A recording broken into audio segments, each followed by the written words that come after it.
Welcome to Hitting Home with Mike and Arif. And Mike, we're in an interesting era right now, and as the show title refers to, it's sort of where we are now and why. And you came up with a great idea while we were sort of brain dumping, spitballing, whatever you want to refer it as, and you really put together some interesting facts. If we were to do, Mike, a trip down memory lane over the last couple of years. And by the way, just so that you're clear, I'm not suggesting that we're going to do a play-by-play, but I think you've put together really an interesting summary of, as you refer to it, as the blur that was really this last short period of time. And what we're talking about here is we've come through this world pandemic. We can all say now that we've participated in a world pandemic. That's a great thing to check off our list there. Yeah. And something I've always wanted to do. And I found myself, in conversations with my wife or with others, in reference back to something. Was that last year? Was that the year before? Now, typically I'll just say, okay, that's maybe just old age creeping in here and my brain's kind of starting to fog. But I realize in looking back to the beginning of this pandemic, which, we started hearing about this, reference to it when it was still far distance, other side of the world. And that was back in the fall of 2019. So didn't pay it too much notice personally, and maybe others the same, going, yeah, that's an event over there. But then they started, it's coming. Just like if you're old enough, you remember the killer bees were coming, Y2K was going to shut down the world. So you kind of develop a bit of wait and see attitude with regards to these Armageddon proposals that the media brings forward.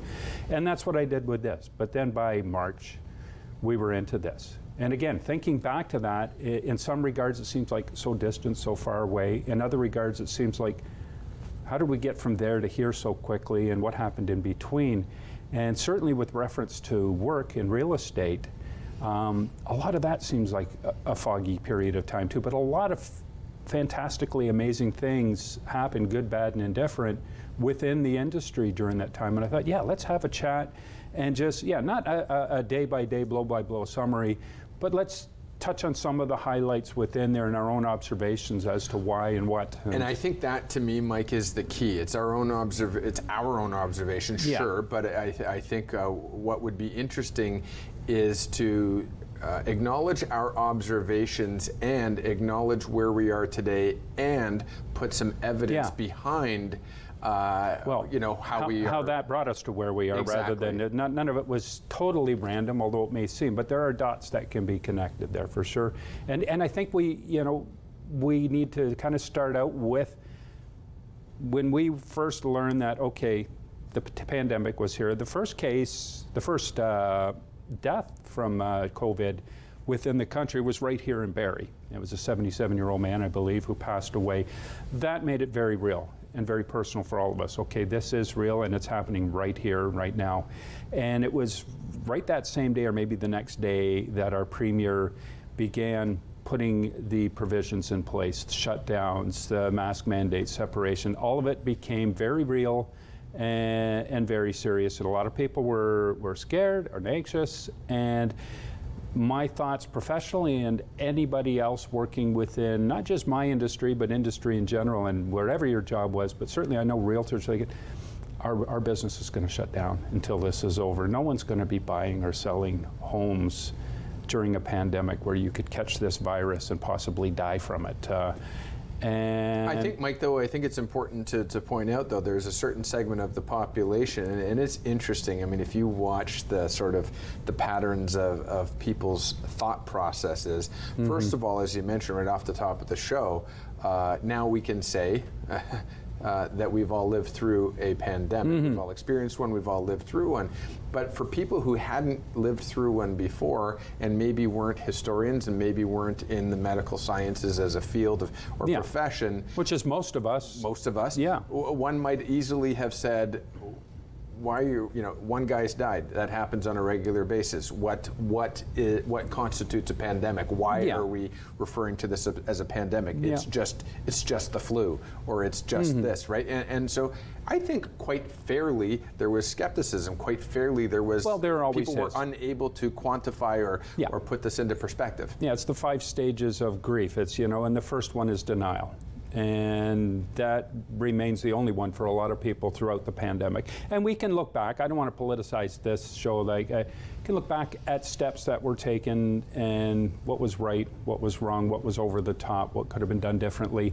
And I think anybody and everybody, including those making the decisions, can recognize that there are things in hindsight that should have been done differently. There are learning experiences. Well, there certainly was. And if I can say just one thing in that regard with regards to Dr. Fauci, who was kind of the guru on it all, the thing that would have made a world of difference for him is if instead of saying, here's the gospel, this is what it is, there's today's, if he had couched everything by saying, this is what we've learned so far, and this could change and is going to change as it evolves, and we'll probably, this is what we think we should do now, that's bound to change. He would have protected himself, but he said everything in absolute terms, and then the next day when everybody was, going over here, building their house out of bricks, and then the next day you need to build your house out of straw and this and that, and it just kept changing, and that's what frustrated the hell out of people, I think. Yeah, I think that's fair to say, and I think you've been a heck of a lot nicer than I would be when it comes to sort of we've had these my assessment from my armchair as the quarterback. But anyway, keep Things going. Let's get this back on. But again, as a realtor, we, for those first few weeks, we were right as realtors in our, intonation that we would probably not see much real estate being sold. But I think what's interesting, and it's sort of an observation in human behavior, I think a few weeks home, and we touched on this during the show, and that some of the stuff that we talk about today we'll have talked about in the past. And but you're sitting at home with your spouse in your 500 square foot condo. You're one of about 1 million people who have bought similar condos in Toronto over the last 20 years. All with the goal that this is a temporary, this is a step in the ladder towards that house in the suburbs, that house outside of the city that we really want, but that's 3 to 5 years down the road. And now by, 30 days in, 40 days in, you're looking at your spouse, you're just going, we got to do this now. So the down the road dream suddenly became the urgent thing we got to do now. Add to that the idea that, hey, we can actually work from home and get still draw a paycheck. So why do we need to stay here when we can be there where we really want to be? So that's when we started seeing people. I'm going to jump in just for one second, Mike, and I'm going to just set the record straight. Mm-hmm. There was some scorekeeping during that period of time, and I'm not going to say it was within the first 30 days. Right. But the scorekeeping was, you either had a baby, you either got a pet, you either moved, or you got divorced. And there was a fair amount of marital separation because people were confined in a confined space with their significant other, learning all sorts of things that they never learned before. There was. Some that did them all found themselves in court, custody disputes over the new dog and the new baby. So, exactly. So not to make light of it, but the reality is that this was something. But the healthier decision would have been, let's have a project, let's have a goal to work towards, rather than sit here and just build up our frustration or whatever. But and people started looking, and of course everyone looks online at a house. I put a meme on there the other day on social media about people who get a good night's sleep have not discovered realtor.ca or something to that effect. But because it's addictive, you get in there and you're looking, and especially if you have an idea about buying a home, you see people, they go back, what's listed now, go back an hour later, now how about now? And especially when inventory levels are low, that you realize you got to be fast, you got to be quick, and people were learning they had to be very quick to find that house. But suddenly there just became what turned into a frenzy eventually of people wanting and needing to get out of the city. People who owned that house that they bought 10, 15, 20 years ago, in Toronto, who realized they could sell that home for far more than they ever anticipated, and then buy again in Peterborough or Kitchener-Waterloo or Barrie for half to 2/3 of the price. Have a big chunk of equity then sitting in the bank and maybe go, great, we've got the house of our dreams, we're out of the congested city, and we got money to go on those trips and that. It was the best of everything. And so people who had a retirement scheduled for 3 to 5 years down the road were going, I can do this today. So it was the perfect storm. It was a combination of all those people, all of the people who were looking to buy that first home, all of the people who were in that trade-up condo who were, eventually going to move out. Suddenly it all came to a head and everybody wanted out at once. get out of the city. And on top of all that, sprinkle the dust on all of that, is the interest rates that were so low. Yeah, a little bit of fairy dust there, but I think, again, what I wanted to get through, and after hearing your idea for the show, I think it is relevant, I think it's important, but I also wanted to add that perspective of the and why.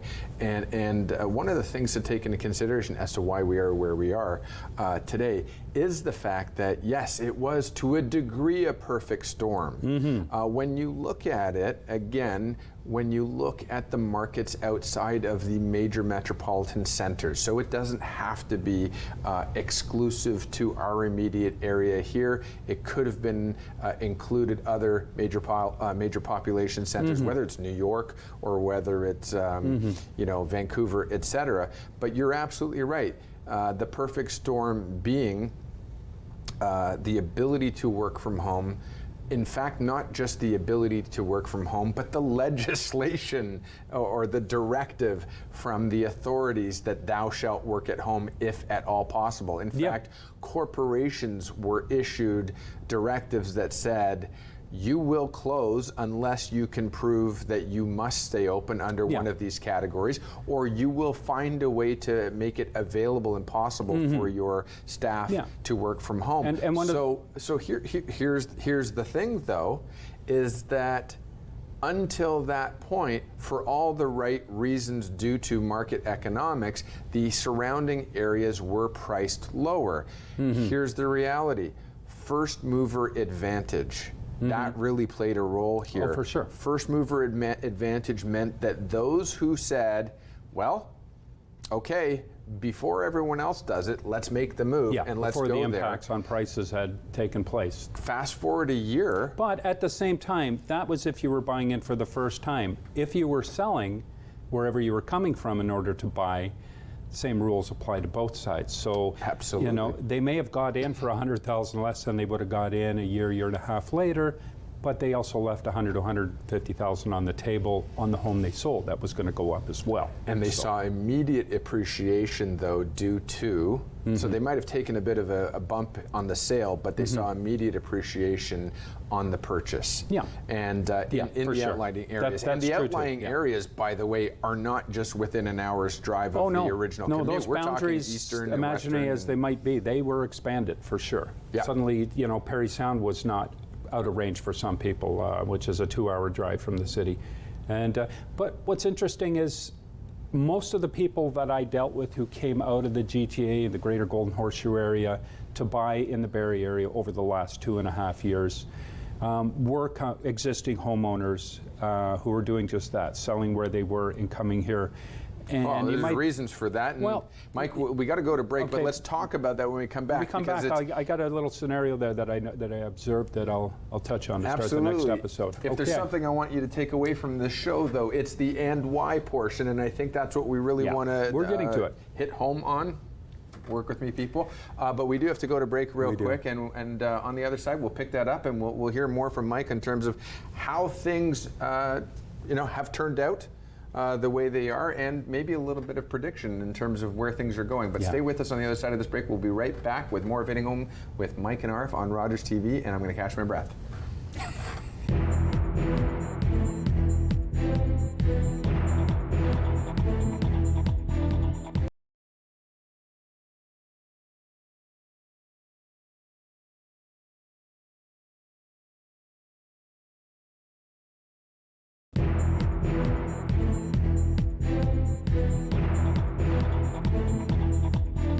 Welcome back to Hitting Home with Mike and Arif. And Mike, we're doing a little bit of a play-by-play on how we got to where we are today. And I think in order to understand that properly, it's a memory exercise. We do need to look at, because you know what, if there's some common theme from people I've been talking to, it's almost like the last few years have been a bit of a blur. But in order to understand where we are, we need to understand where we came from, how we got here. And you're in the middle of talking about how the fact that there's a little bit of a lost segment of people, we were focused on who was buying outside the market, but what happened to the people inside? That's the thing that everybody focused on in the media and elsewhere, and even within my industry, is all these people, the exodus from the GTA.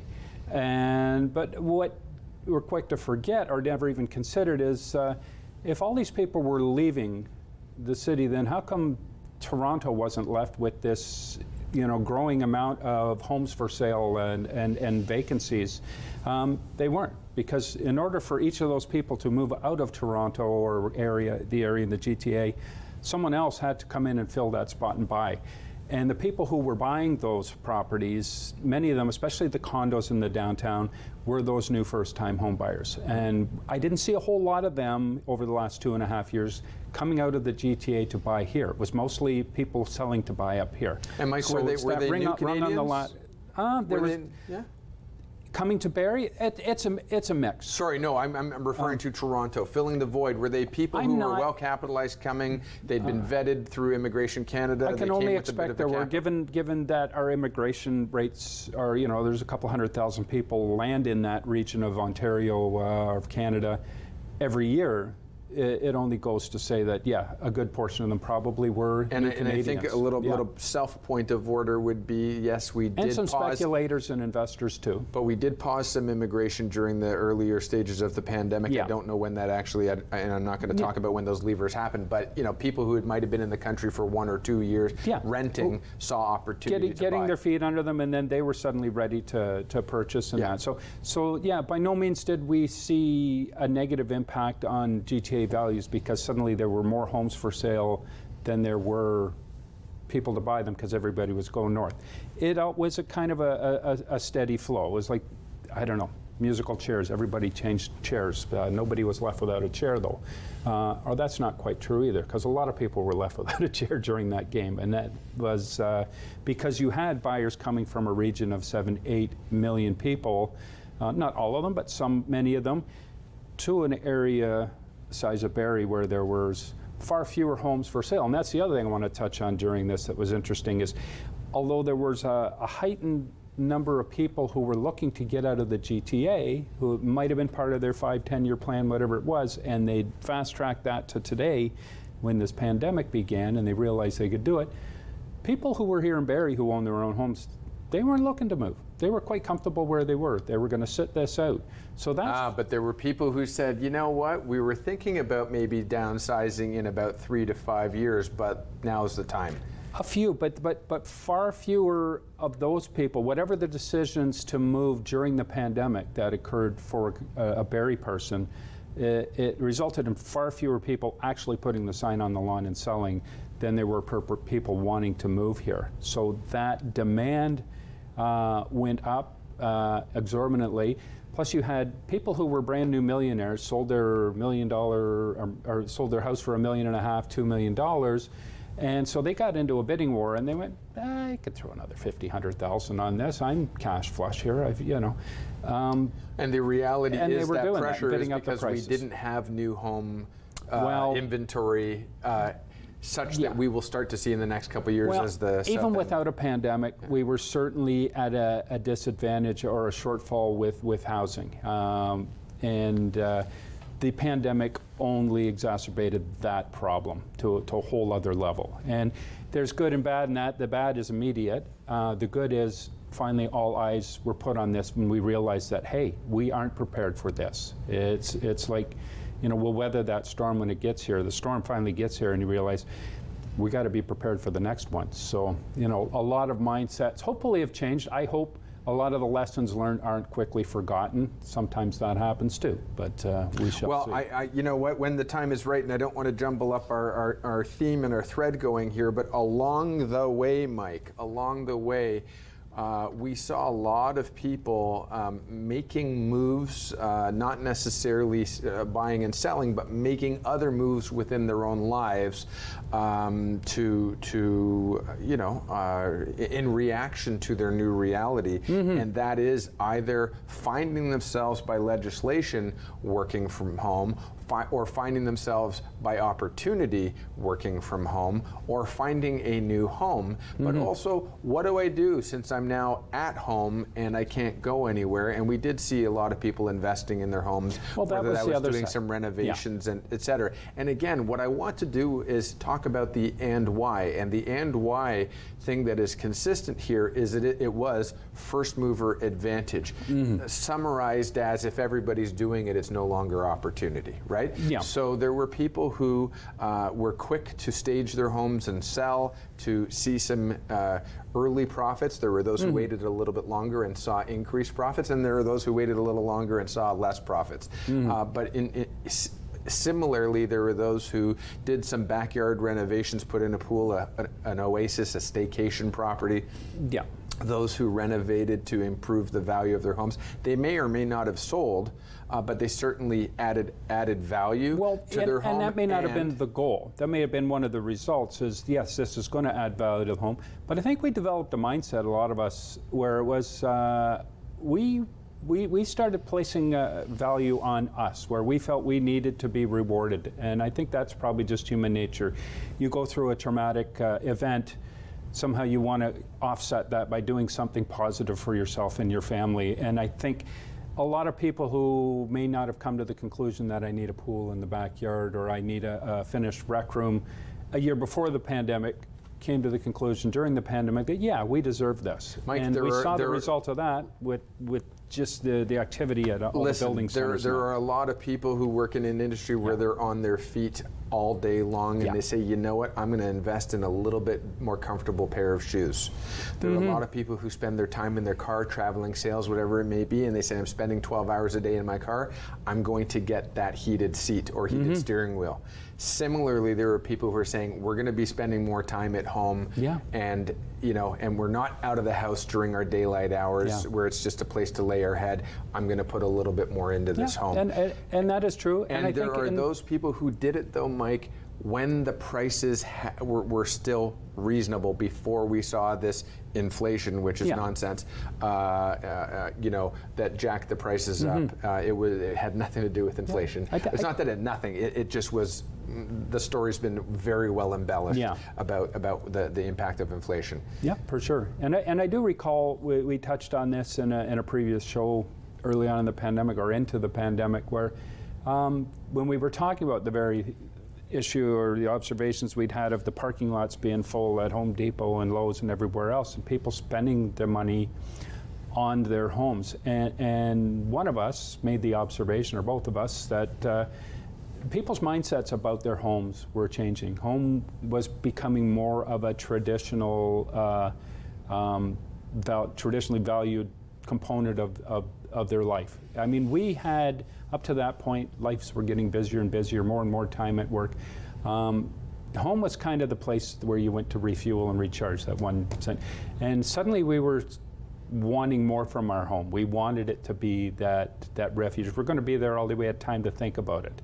And maybe thinking towards the future, well, I want to have an environment where I can have my friends over, where I can have family over and that. So people started thinking in that vein and valuing the home, not the bricks and mortar home, but the concept of home in a whole different light. And maybe that's a good thing that's come out of this whole pandemic, if we've maintained that over time and continue to go forward. Well, I think if you talked about studying human behavior and psychology, and I think, they say it takes 30 days or so many hours, whether it's 10,000 hours, to create a habit. To become an expert at something, I believe, is the... Okay, so there you go, to become an expert. Well, one thing is for certain, Mike, the last 3 years has given both the 30 days and the 10,000 hours to people to become both a habit forming as well as something to become expertise. solid, for sure. And so people's behaviors have changed.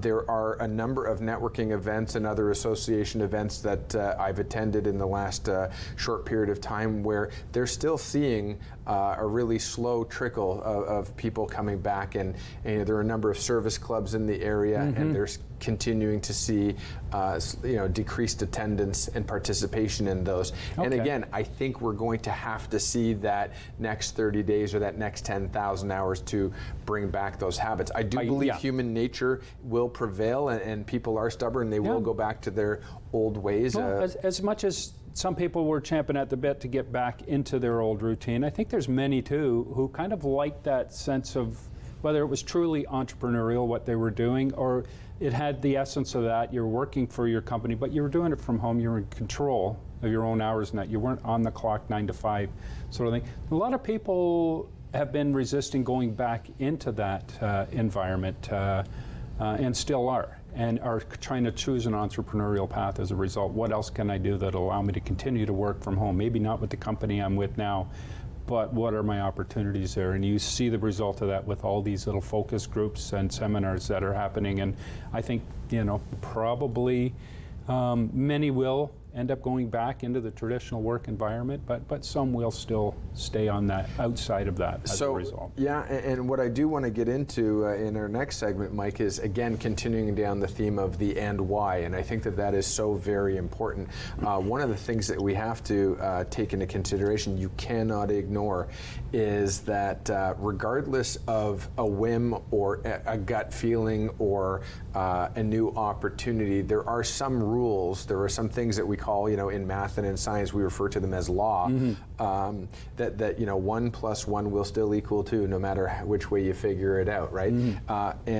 And so what we've seen over this early course of sort of, call it early 2020 straight through into 2022, is people who have been breaking from convention expecting same results. And that's dangerous thinking, and I'm going to use the word dangerous not as a same results. It as you mean financially, or I'm going to quit my job that I've had for 30 years and I'm going to go start my own business out of my garage, and I still expect the bank to issue me the same level of credit and disregard the fact no that I've check now waiting for you Friday afternoon at 3. That's just it, right?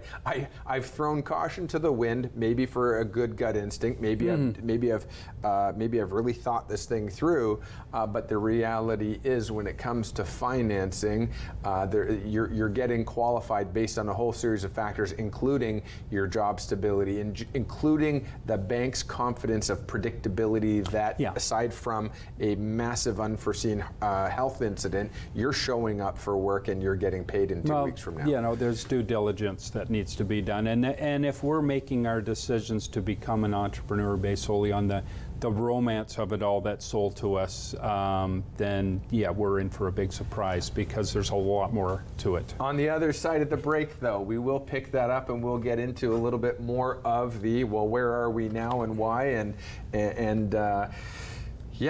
stick with it. It's an interesting forecast that I think we have, and I think if you're paying attention to the news, you'll join us in our thought process. But this is a good conversation to understand where we are. But stay with us on the other side of the break with more of Hitting Home with Mike and Arif on Rogers TV.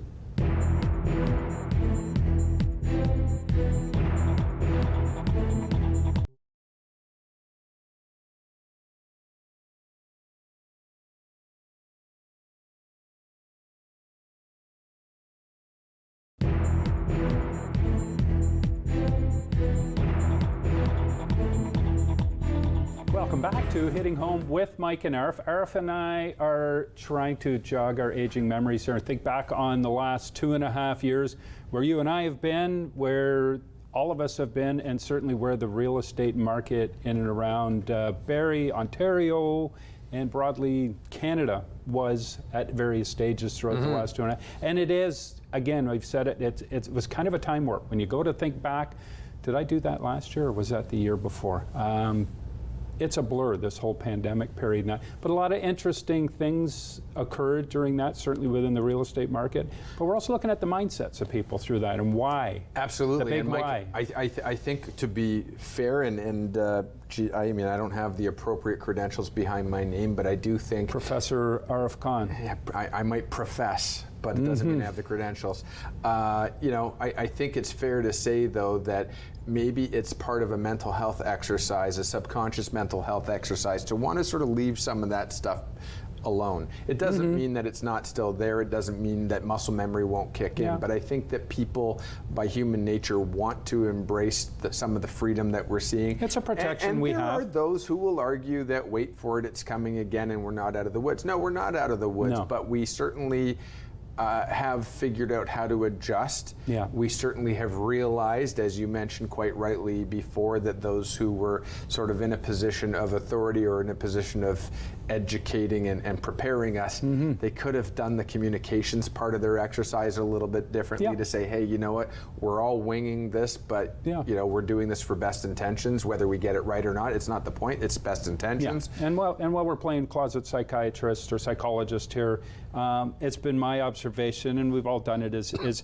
there are periods in our lives where perhaps you know, there was tragedy, there was tough things, whatever, and in looking back, we realize that either consciously or subconsciously, we blocked that period. But unfortunately, there are positive things within that block of time that get lost with that and get, you know, archived outside of the active memory. And absolutely. And that happened in the past 2.5 years. If people have kind of pushed that, wanted to get through this, and they're not consciously remembering and recalling things as they might have a vacation or something, you know, then yeah, we've lost a lot of things in that time period. Yeah, I think one of the things that I want to shift our focus a little bit towards, though, was, again, I'm very self-aware that you know, we'd have a conversation and I'd come across a little bit as the not a pessimist, but you know, urging caution, urging... The devil's advocate? Well, maybe, yeah, but I'm going to go back to urging caution and urging best practice. And it's not because I'm a boring individual who hates spontaneity. However, I've also had the stomach ache the morning after I ate too much ice cream and not enough vegetables, right? And so what I was looking at over the last couple years, and really more than my financial background and area of focus of practice of business, I really was fascinated by that human element, the human behavior, the psychology, the decision making, the justification process that so many people use, whether they came and sat across from me for mortgage services required, or just simply in conversation and watching the patterns out in society. You know, it's amazing to see the rationale that people applied. And I will go back to one more time the fact that there's a difference between an early adopter and jumping on that train when everyone else is already doing it. You're not going to get the same experience. You're not going to enjoy the same upside, if you will, of the thing that worked out well for that early adopter. And let me put things in perspective.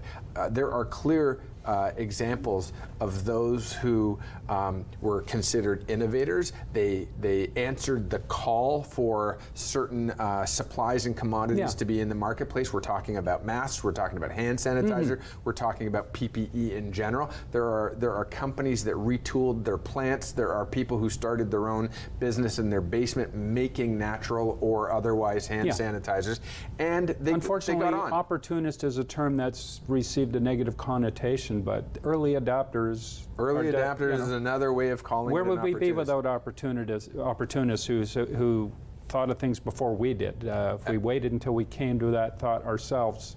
They say opportunity is what? When preparedness and? I don't know. Someone else will write us an email and tell us. Wasn't paying attention I missed that morning. But there is a thing about, you know, having the right formula for opportunity. I'm sorry, that just gapped my brain. But the reality is that those who came to market early, they were prepared and they answered the call. They saw the upside. They saw the benefit. They also probably knew when to pull the plug when the market was approaching saturation.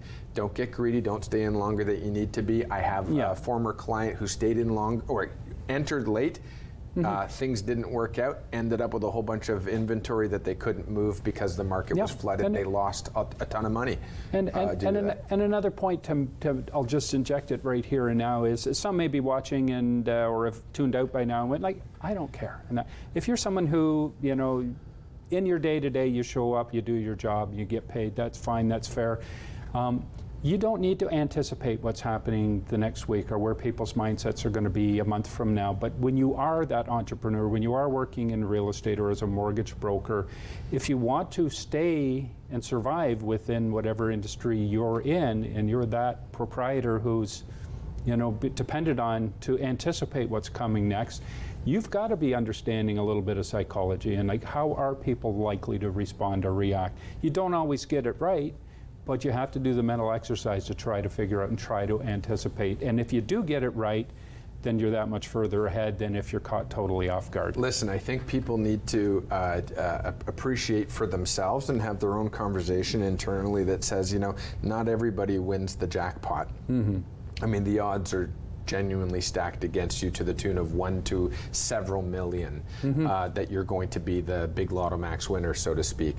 Yeah. For people to think that we all hit the jackpot during a pandemic, that the government's just subsidizing and we're going to be taken care of it, the government's going to be there for us and everything's going to be okay, the jobs market is crazy, the economy is strong, interest rates are low, I'm making more money than I ever thought on my house, etc. That's not normal. No, okay? we've leveraged quite a bit in the last 2 years. That is not normal, and people really genuinely leverage themselves. And again, being people the party pooper that I government. am, I did come forward with an ounce of caution and saying, listen, if it sounds too good to be true, it probably is. I would say stick to the fundamentals. You may strike, but there's no free lunch, though. There's a price to pay at some point. And where we are today, Mike, and why we are looking at, it's not my opinion. I don't care if you like what I'm saying. It's not my opinion. The data shows us that we are at record household debt. We are at $1.80 in debt for every dollar we're bringing in. It has never been that high, at least not in our lifetime. And that is directly related to people spending money that they don't have a reasonable opportunity of paying back. And so we're buying more cars, we spent our money on the house, we've gone on vacations. Yes, we were fed up and we're breaking free, and I'm going to throw caution to the wind because by golly, my family deserves a break. And that, you do. You do, but you got to be able to pay for it. And I feel for you. But I you gotta approach this not with any less concern, but I do approach it in a different sense than you do, in that you can go back to any point in our history, at least within our lifetimes, and make the exact same claims. We have more debt than we've ever had. We have more personal debt. We have more deficit with our government. And we're out of control. And we've seen that. It kind of hit a pinnacle point in 2007 where things crashed. A bailout was required. Yet somehow we did manage to come back from it. There was a price for that, and it put us further in debt. And why I'm not fearful that we are going to crash and burn, as some of the critics will say we are going to, is we always find a way. Maybe it's just kicking the can further down the street. That's exactly what it is. But we always find a way to persist and go. And I think the free enterprise system and the democratic process in the world, that is a function of it. I'm going to argue a point, Mike. We are forever, just staving off the demons, but they're all around us always. There are people who said people die every single day. What's the big deal? It's only a few more. It's less than 1%. Yeah. What's the big deal? And everybody said, don't you love my grandmother? Are you crazy? What is wrong with you? People are dying. Yeah. We need to pay attention. This is not the exact same. No, this is far different. However, while every year we've gone slightly more and more into debt, does not mean it's okay. It does not mean it's normal. Not right. It does not mean that it's justified. All I'm saying is we somehow managed to There's a big difference in terms of your ability to service your debt when you're at $1.10 for every dollar that you earned of debt compared to $1.80. There's a massive difference. Understood. And when you look at other parts of the world, there are parts of the world, I was just in Europe recently, and I believe it was in Italy when I learned that for the locals, they are issued a Visa card, and that Visa card is directly tied to their bank account. There is no credit. It's if you don't have the money in your bank account to cover the bill that you're about to pay, you're getting declined. Well, that's a much healthier way to approach That is a much healthier way. That's what our parents taught us. Very different philosophy. Now, Italy is a country, and certainly Greece is a country where people could say, well, they're one to talk. They're in a bunch of trouble. They've got a horrible economy. Yes, and that's why they're taking extraordinary measures to truncate or mitigate people's ability to get themselves farther and farther in debt. And they're Here we are. Smaller country. We're issuing it. Yeah. Right. But what I want to bring around full circle is what we are seeing today is a direct result of the things that we did yesterday. Understood. We took record low. Far too long. People got used to it. We normalized record low interest rates. We got subsidies even though we weren't able to go to work. We were encouraged to spend money to keep the economy alive by people who gave really bad Things advice. that have happened previous to that point too. Absolutely. We still managed to now, move forward. You know what? It's not going to be the same because at $1.80 per dollar, it is. I don't care what you say. It's going to be. Well, I remember when I was out. a kid and interest rates were 17% and our dollar was worth 60 cents. I don't to remember. The US I wasn't dollar. born yet, Mike. Yeah, well, this is the 70s, but we've been there. Thing is, we find a way out, and it's cyclical. We'll go up, we'll go down. We're in a down right now. It's not the end of the world. It's hard to see around that next corner, but it will come back. Well, here's something. We do have to go to break, and when we come back, I do want to pick this up, and I know you're going to go into some predictions with us, but I will strongly say we are not where we were yesterday. Because I don't disagree with that. Because while there may be just common a little more elements, optimistic in our ability there may be common elements. I believe we are witnessing the other side of the perfect storm of elements coming. And if there's anything to take from it, and I'll just throw it in quickly before the break, is that we all do need to pull up our socks and be a little more financially responsible individually. Thanks for proving my point. This is exactly what we're going to come to on the other side of this break on Rogers TV. Come back for some more of Hitting Home with Mike and Arif.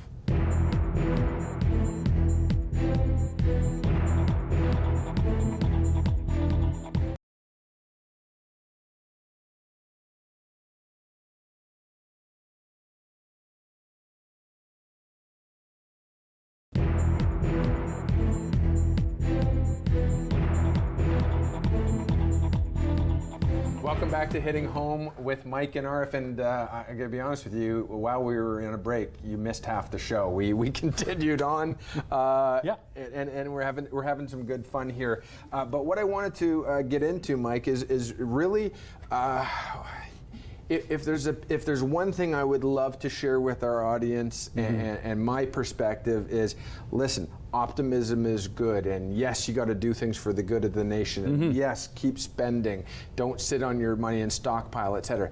At the end of the day, though, only you can be there for your own family. Only you can do the right thing to ensure that you are in a safe, secure place. At the end of the day, only you can make sure you keep your roof over your head. Only you can make sure that you're feeding your family, et cetera, et cetera. So while, yes, I understand whether you want to call it propaganda, whether you want to call it policy setting, whether you want to call it, looking out for the good of the entire nation, sure. But at the same time, make sure that you're looking out for you. And try, as tempting as advertising and as good as people in the marketing industry are, and they should be, and no, you don't want the entire economy to crash, if all the math is adding up and telling you that, you know what, we need to pay attention. And we are a society where we leverage our lifestyle and our future, and every store offers that don't pay now event, and then you end up paying 20-25% interest on a loan that's leaned against your house to pay for those appliances that you'll still be paying for long after they've broken down. That's dangerous. Listen, I mean, Mike, don't it's spend up what to you don't have on things corporations like that. to determine their viability going forward. If they've been hanging, I mean, look at the world that we live in. Zellers is gone, the Bay is gone. Zellers might be coming back. Well, the Bay's not gone, but it's certainly struggled. Sears is Simpsons. Sears is gone. Simpsons is gone. Eaton's is gone. Target never made it, etc. At the end of the day, those are investors. Those are people investing money, and they make bets, they take chance as a profession, right? We're talking about humans, we're talking about families, and at the end of the day, it's one thing to support the economy, but at the same time, I will always support Canadian-made products first, as long as the company behind the Canadian-made product isn't taking it for granted and coming to market to me with a lesser quality product or a poorly thought out product and expect me to buy it only because they know I'm going to support Canadian. That doesn't work in my books, right? There's lots of room for the whole free enterprise system, capitalism to make changes and get back to a point where we were in the past. And certainly, buying things that are produced in your own community. There was a time if you bought a toaster here in Barrie, there's a good chance it was made down the street at the GE plant. GE still makes toasters, but they're named in a little town that we can't pronounce the name of right here and now on the other side of the earth. And good for that economy there, but it does nothing for us here at home. And Absolutely. we need to see changes, and I think we are and we will see some of those changes. There's pressure not to change because some of those corporate entities are so big and powerful now, and therein lies the bigger problem with all of us. So you talked about all the stores that disappeared, Sears, the Bay, Eaton's, and the list goes on. The Bay's still here. And, I got to be fair to the Bay. but They're still here for now. My initial thought for a lot of those was, well, if they disappeared, then how is it we're spending more money, or at least as much money? The thing is, we are spending more money in shopping, but it's going to fewer and fewer stores. So stores. Let's get into that, and that's an interesting thing. And I think, Mike, I do think, again, back to my comment around those of us right here in our community who answered an early call based on data that they saw and predictions that they saw and preparedness that they have, whether it was capital and other resources to get into the hand sanitizer business or the PPE business, et cetera, et cetera. There were also businesses that said, well, it's a good thing that our business is tech-based and focused on home delivery, and we have the infrastructure for logistics, and we have the warehousing, and we have the order fulfillment, et cetera, et cetera. And so as we all know, there were businesses who really struggled or shuttered or had a real tough time to stay viable, and some didn't stay viable because they had not looked at years worth of evidence of consumer habits, behavior, and other data inputs suggesting that they should modernize and add automation and add an e-commerce element to their business. But those that did, they took full advantage of it, and rightly so. And so there are the Shopifys of the world, and there are the other order fulfillers of the world who, yes, we're still spending because I have the convenience of coming to my home, whether it's an Uber Eats or a DoorDash or one of those businesses. But here's the reality. If you look in the news today, you will see, and it's not just today, but it's been several months in the making, companies like Shopify are now posting huge layoffs and huge losses and huge the pendulum is swinging back, trying to find the balance. And that's exactly what I was going to call this segment the pendulum swinging. Absolutely. And to try and segue that back a little more directly towards the real estate to close us out here with the few minutes that we have left. I don't know if there is a direct segue, but I'll just ask the question. Go for it, I have faith. I'll ask the question, in light of everything we've talked about that's happened the last 2.5 years and the realizations and observations that have come out of that, and the question that's being asked, is this a good time? Is this a time we should avoid purchasing or selling real estate? Absolutely Or not. is it the time we should embrace it? Or should we just continue on business as usual? So let's Let me think give about you. that for a little bit. I've been waiting for months, if not years, and I say that in all honesty, to have this conversation with you. And I think, as I said, this segment and this show is about where we are and why. Right? And the and why is the key. And what we have been talking about with people over the last couple years is, you know what? Perhaps resist the temptation.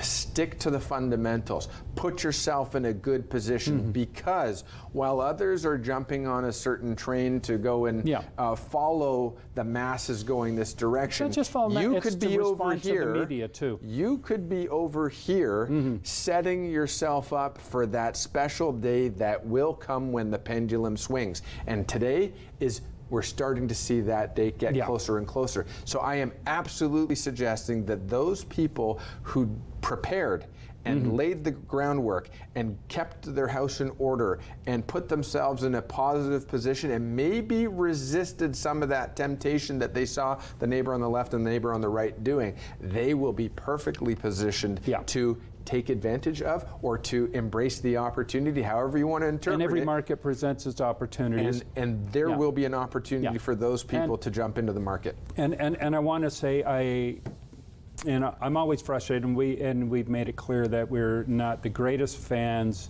of some of the behavior patterns within big media. And since we've shifted from getting all our news from at 6 o'clock on TV or from the newspaper, which had one headline, so now everything is online, and it's every story is a headline, and every story has to have attention-grabbing elements to it to get those clicks, to bring in the revenues for that company. That's what the business is all about. And so we see some pretty dramatic headlines with regards to real estate, and we've seen a shift in the market. And yes, we have seen prices come down a little bit, and we've seen fewer people buying and selling real estate as a result. We came from way up here. Of course, we're going to end up evening out. The math has changed, Mike. The math equation has changed. And are we in a buyer's or a seller's market? Some of the media is saying, well, we're now in a buyer's market. No, we're in a balanced market right now.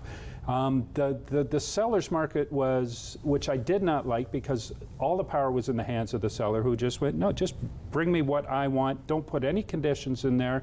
If it's not exactly as I want it, I don't want to negotiate. It was an irresponsible You'll do this market closing at day. that time. It was. And now a complete reversal of that, a buyer's market to the furthest degree would be the buyer's totally in control, saying, no, you will sell me this house at this price, at this time, with these conditions, or else you won't sell your house. That's not what we have. We have a balanced market where people can meet and go, you know what, I prefer this date to this. What can we find here that works equally or for both of us that we can both manage? Where we I may like this differ, price. Mike? Where's the middle ground? And where we may differ is I don't know how long we will remain in that balance. Oh, it won't and stay I think forever, We're only on but the, we're the there edge right of it. now. We are there and right, it's right healthy for everybody involved. Absolutely. And, Let's look at the rates, yeah. Mike. Right now, we are double the rates that we were this time last year. What does that mean in and of itself for that average price home for someone? Okay, let's put it another way. The person who's now carrying a balance of, say, $300,000 on their mortgage, who's coming due, say, November, December for a renewal on their mortgage, their rate was 2.5, 2.2%, but they're looking to renew at whatever today's rate, which you'll know better than me, is. What is the direct month-to-month impact going to be for them? Let me put it into slightly different terms, because again, every person's in a different. Whether you're in a variable, whether you're in a fixed, whether you have met all of the criteria of a prime market. Put it this way: you're buying less house and you're paying more for it, and it is an interesting time, because I think people were buying houses that they should not have been buying, because they were, although they had met within the the stress past test, 2 years. Although they had met the stress test of 2 years ago, and that was the big argument around the stress test. What happens when interest rates double and you still have this additional stress test? So this is a whole show, and I don't mind to do that whole show. But the reality check for people is they are affording less home, and they're paying more for that less home. So I'm not a fan of it, because it actually the intention of the government was to cool the market. What they've actually done is forced people to pay more in interest, which means it doesn't go to them, it goes back to the banks. They're paying more in interest for less house. That is not taking cooling more money the out of the pockets of Canadians, putting it in the hands of the big lenders. We do have to wrap that one up, and I do want to say to you, I'm happy to have that conversation. I do want to have that conversation. We'll pick that up next week. For certain. But if there was something that I can offer people, is I do have cautious optimism that people will be listening to the evidence and listening to the numbers and paying attention and start to really rein things in. It's never too late to do the right thing. And at the end of the day, I think home ownership, so long as you can manage the costs, is still something everybody should consider. If they're capable over renting, you're going to be paying as much to rent as own. So we got to go, but get your house in order, so to speak. Have great conversations, and we'll see you next time on Hitting Home with Mike and Arif.